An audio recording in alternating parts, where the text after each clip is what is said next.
I was here in Iowa last month, so it's great to be back in the state campaigning on behalf of Hillary. And I am on the road for Hillary because of everything that I am. I'm a woman, I'm a person with a disability, and I'm an immigrant. And I think I'm the daughter of immigrants, I'm sorry. I was born here, my parents are both immigrants, and I just think even if you're an American who doesn't fit any of those categories, she will represent you, and she is the only candidate in this race that understands a little bit about my lived experience, and that's why I support her. I've known her since I was 9 years old, and we first got connected through my family's journey in trying to integrate my twin sister into the New York City public school system. And from the moment when I got to talk to President Clinton about that on national television, they both stayed very involved directly with me and my twin sister Alba and our family throughout that process. So they kept quite literal tabs of our educational successes. As I went through school, I would write them letters and send them progress reports. And then President Clinton actually came to our high school graduation and gave us our diplomas. And then I started, and Hillary, while I was still in high school, I forgot to mention, gave me my first internship. At the DNC, I referenced the way that I feel like she supports me as a young professional, and I really do believe that one of the hardest things for young people with disabilities to do if they've succeeded at getting an education is transitioning between school and work. Even if you have all the right things on your resume, you still, as a person like me, you come up against quite a few obstacles trying to make that transition. And Hillary, I didn't need to tell Hillary that for her to understand that. And so she started giving me work experience. When I was 16, I volunteered on her first Senate campaign in New York City. And then when I graduated and got into Georgetown, I interned for her for 1 semester on the Hill, where she allowed me to help her and her team on the Hill prepare her for to speak on behalf of the reauthorization of the Assistive Technology Act that was up for reauthorization at the time. So her understanding of the fact that there are 56 million Americans with disabilities, and the fact that we've come a long way because of the Americans with Disabilities Act and other legislation that is supposed to ensure our equal access to classrooms and public spaces. And the ADA is the largest, most comprehensive anti-discrimination piece of legislation that focuses on our community. But she also, the reason I'm supporting her, I think she made this quite clear when she gave that historic speech on the inclusive economy in Orlando in late September. For any of us that weren't sure, I think she did an incredible job that day of clarifying just how much she understands about us still needing to continue to fight for people like me to be able to live in integrated community settings, and to be able to have increased and more diverse pathways into the world of work and the world of adulthood. Because another thing she understands is that every person with a disability isn't like me, in the sense that our path to adulthood and entering into society on a daily basis isn't going to look the same for all of us. For example, my twin sister, we have the same disability, but she's more severely affected in a physical sense. She can't speak, and she also needs much more help than I do on a day-to-day basis. And most of the time when people look at her, the assumption is that she is not very capable of doing very much, and also they don't understand that she is at the same cognitive level as I am. But in fact, because of Hillary's support over my entire life, essentially the last 23, 24 years, she was able to graduate high school with me, and she is a working artist today, and she's also an art teacher. She teaches at a small school in New York City that was started by a group of parents who have children with multiple disabilities. And the one thing that all the children have in common, not only with each other, but with Alba, my twin, is that they're all nonverbal. So for the first time ever, these children have a teacher that is just like them.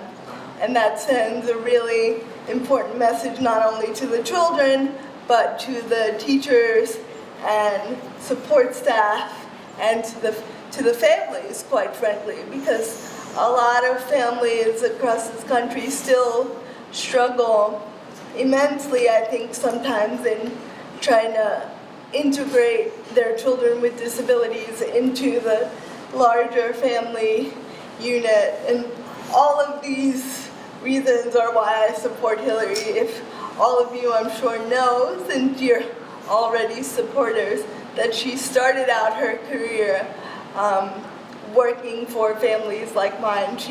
By going door to door and speaking to families, she realized that there were tons of children with disabilities that were left at home and staying at home because they didn't have access to the classroom. So she recognizes the progress that we've made. She has been instrumental, along with your former Senator Tom Harkin, in making all that change happen. And she also recognizes that in some ways, especially when it comes to integrating us into the economy, we have a long way to go. I was really proud of her for specifically mentioning that day that she wants to eliminate the ability that companies and organizations have to pay people with disabilities sub-minimum wage. She talked about wanting to eliminate that possibility, and I think that's really crucial to our being able to live independently and get the jobs that our qualifications set us up to get. Because I've had experience where I haven't been able to, despite all of the skills that I have and the education, sometimes I have to turn down jobs or not accept raises because of needing to keep the care support that I have, or encountering companies that take advantage of that exemption and then saying that they can pay me less because they don't believe that I can be equally productive. So she's a huge champion of all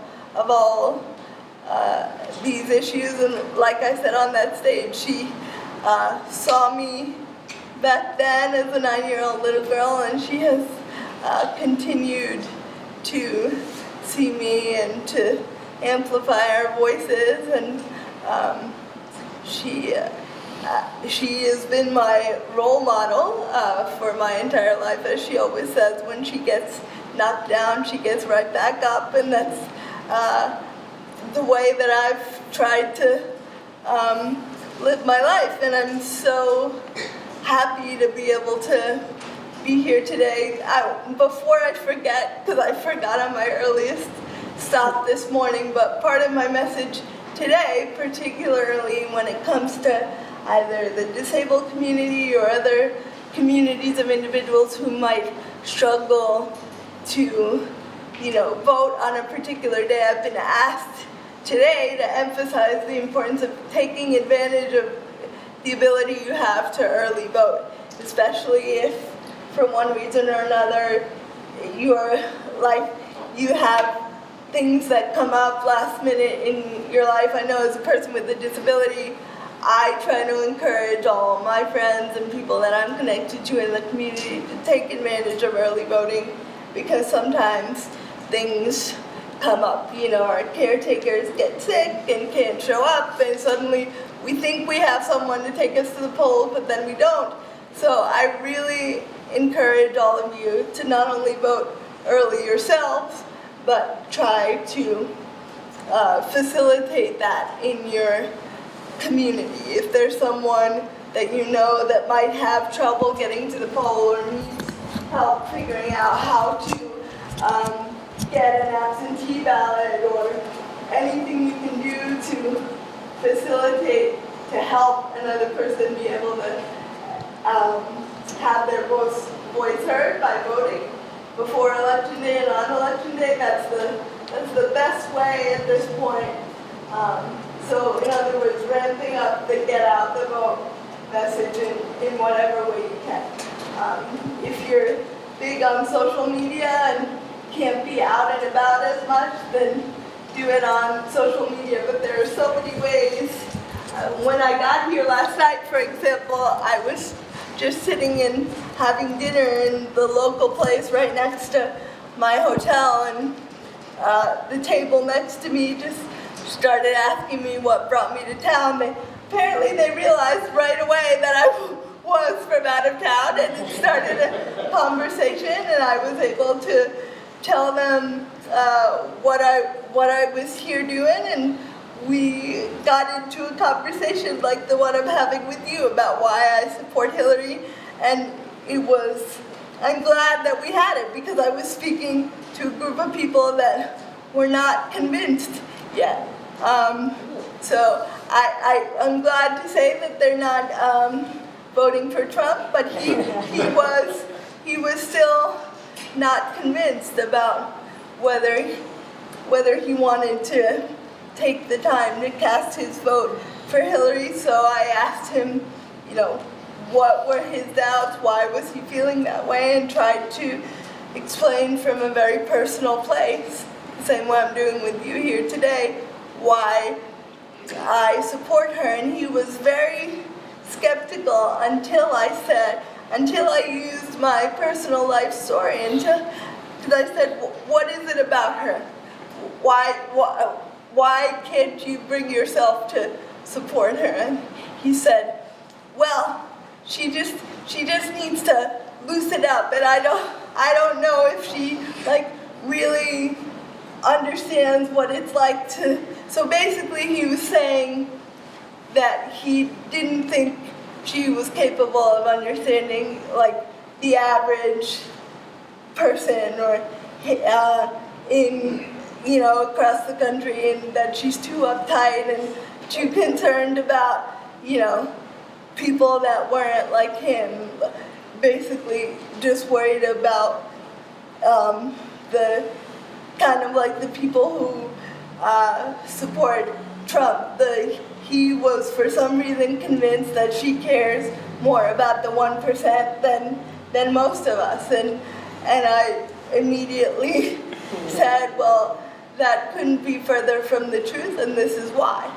And I told him my personal story, and I told him a few others, And I'm not sure if I convinced him in the end, but he left at least telling me, he laughed a little bit and then said, well, I don't know about me, but at least most of my friends are voting for Hillary. So I may have gotten a little closer to convincing him to cast his vote for her on election day. And I was just sitting down at dinner, it wasn't planned, and that's sort of the way we have to do it in these last 18 days.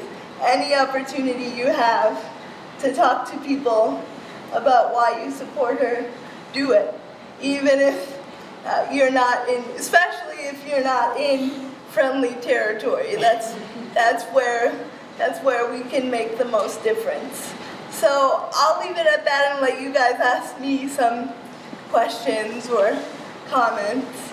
Well, first, Anastasia, let me say you pretty much echoed the same story that Madam Secretary Madeleine Albright told us. She was on an airplane yesterday, not yesterday, but she was talking to us yesterday. She was on an airplane, and she encountered a gentleman who was not going to be supporting Hillary. And she said, we need to engage people one-on-one and have those conversations. So, is there a question? Surely there's a question. Come on, Jeff Edelson. Professor Jeff Edelson. You got a question, don't you? Do I have a question? Yeah. Maybe I have a question. What I'm concerned about, I was thinking about was, perhaps you know, Anastasia, do you think we're reaching out vigorously enough to people in the community with disabilities to see that they vote? I think we're doing well. I would say we can always do more. There's I don't know if you all know, but there is a national disability policy working group that I'm a part of that's been advising the campaign, Brooklyn headquarters in particular. That's why the speech in Orlando came about, and I think members of the policy group were also instrumental in helping her put together the very specific plans that she released to address mental health. So I think through that group we're reaching a lot of people, because within that group we have advocates all over the country that are experts in housing, for example.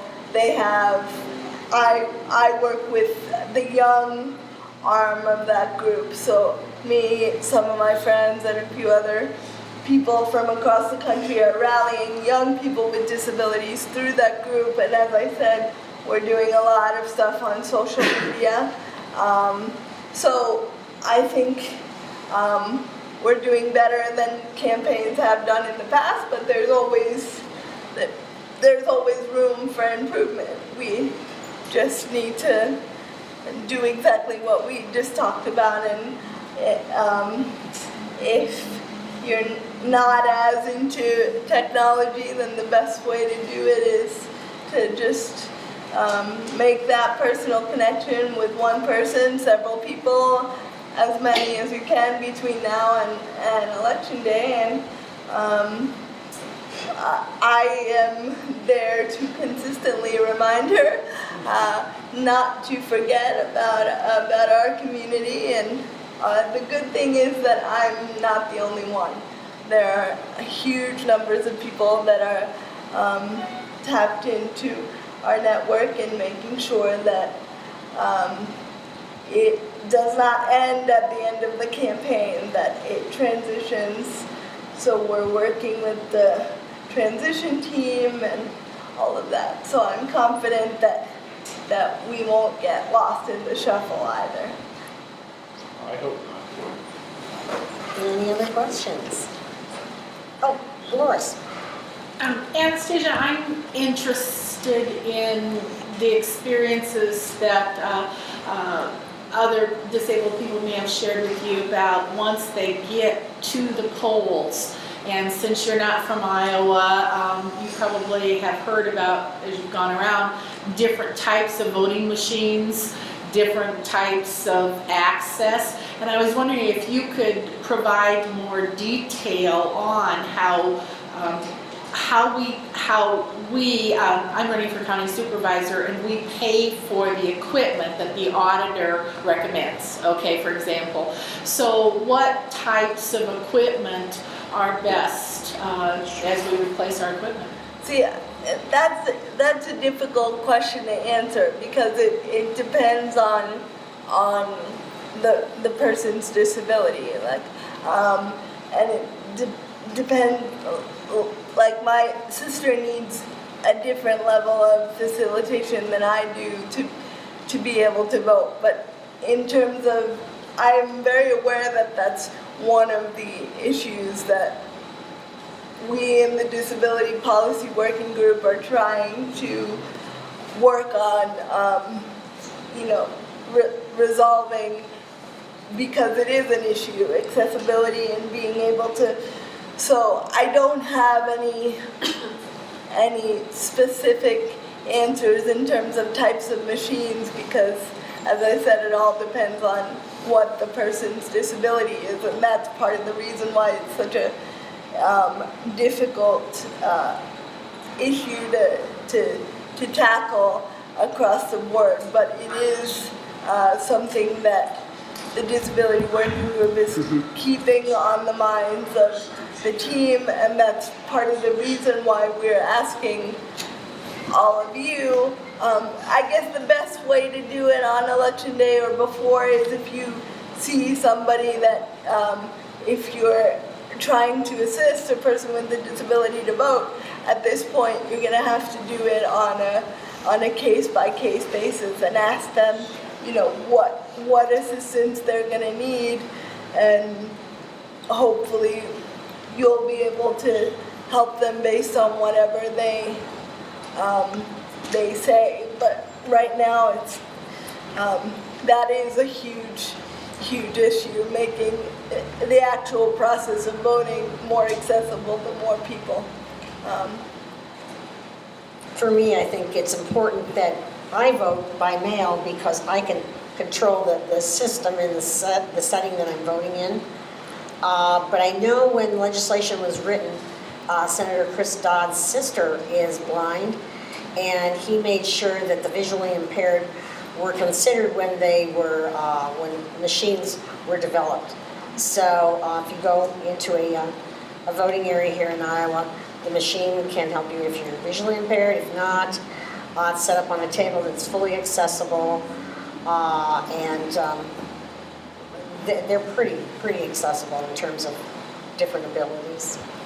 But that's Iowa, it's hard to say it's consistent around the nation, I don't know. I also, in facilitation, also for people who, I was wondering about helping people when you get help, that making sure that what the person wants reflected on the ballot stays true, and the facilitator doesn't maybe do influence or something like that. So I like what Jan said about voting at home, about controlling the environment, but also keeping control. So I'd be interested to continue. To vote early in the morning? I haven't voted yet. I usually do it on election day. I'm not exactly sure if we do. I'm looking at a resident New Yorker. We don't have it. No. I don't think we have it. I didn't think so either. Yeah. Any other questions? So, as a young person who's seen a lot of job applications, I'm wondering, because we were talking about barriers to employment, how does the disabled community feel about having to check those boxes? Am I disabled? Because I know that some of the other communities feel like race boxes shouldn't exist, or boxes about conviction shouldn't exist. Is that a barrier for employment for the disabled community? So I personally haven't encountered any of those boxes that you're talking about. So I mean, I think the reaction would vary.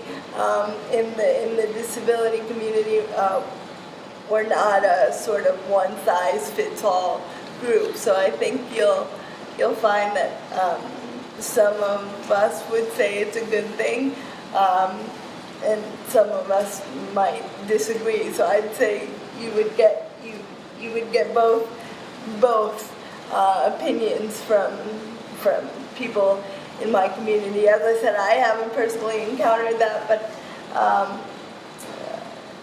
that for me, my disability is so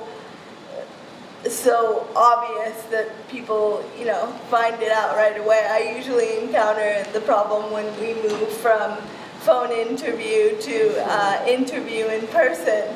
And obviously, once the interview in person happens, that sometimes changes the organization or company's level of interest. And so that's where I encounter it most. Usually second or third stages of interviews for things. Anyone else? I have a question. Yeah. What would she do about like the people with autism? She does have, I don't know enough specifically about her autism plan, but I know she has rolled out some specifics on autism. So I don't know them off the top of my head, but I would encourage you to go on to her website. I know for sure that she's got quite a bit of specific information on her site, and I can also connect you to, if you're interested, to the Disability Policy Working Group that are the members of that group that are working specifically on some of the on autism, if you'd like. So I can connect you to some of my partners in that group that would be able to speak to that more specifically. So I've been focused more on the education and employment piece of that policy group. Anastasia, we have to keep moving, so if you want to take a few photos quick, and then we'll get you to your next event. All right, great.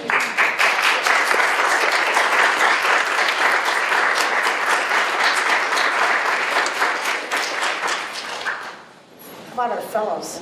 Huh? Our fellows. Get our fellows up so we can have the London School of Economics fully represented up here. Tyson, would you have my cane, please? What? My cane, please. Oh yeah. Oh, it's not my sunglasses. All right, let me get on here. Yeah, I got it.